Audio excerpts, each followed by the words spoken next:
వ్యవహారం ఏలూరులోని గొల్లపల్లిలో రోజుకో మలుపు తిరుగుతుంది. గ్రీన్ ఆర్మీ పేరుతో రైతులందరూ కలిసి సమావేశం నిర్వహించారు.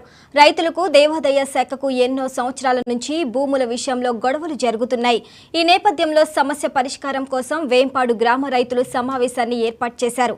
ఈ సమావేశానికి ముఖ్య అతిథిగా ప్రొఫెసర్ డాక్టర్ దోనేటి శివాజీ హాజరయ్యారు.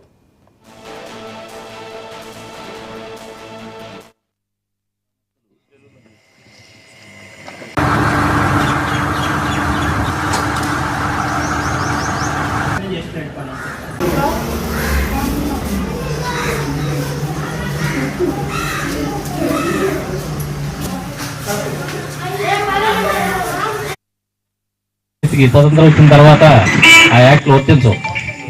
దాన్ని కోట్ చేసుకుని మన గ్రామంలో ఉన్న రైతులు పెద్దలు ఏనాడు అంటే సుమారు ఒక 15 ఏళ్ల క్రితం ఎప్పుడైతే మనకు రిజిస్ట్రేషన్లు ఆగిపోయినాయో ఆ రోజునే కోర్టుకు వెళ్ళి ఉంటే బాగుండేది. కానీ ఇప్పటికైనా మించిపోయింది లేదు.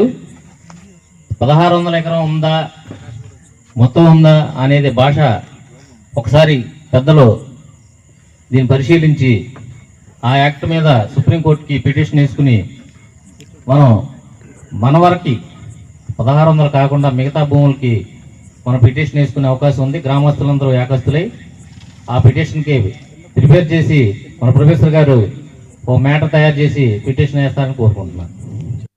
ఎందుకు మనం ఈ విధమైనటువంటి బాధపడాలా? ఏం జరుగుతుందని స్టడీ చేశాడు.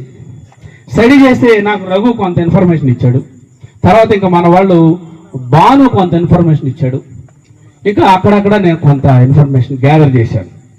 గ్యాదర్ చేస్తే యాక్చువల్గా నేను కొన్ని విషయాలు మీతో చెప్తాను. ఇది చరిత్రగా గుర్తుపెట్టుకోండి. మీరు ఈ యాక్ట్లు సంవత్సరాలు గుర్తు పెట్టుకోవద్దు. మీకు అదంతా అంత గుర్తుపెట్టుకోలేరు మీరు. నేను ఒక స్టోరీ లాగా చెప్తాను, మీరు గుర్తుపెట్టుకోండి.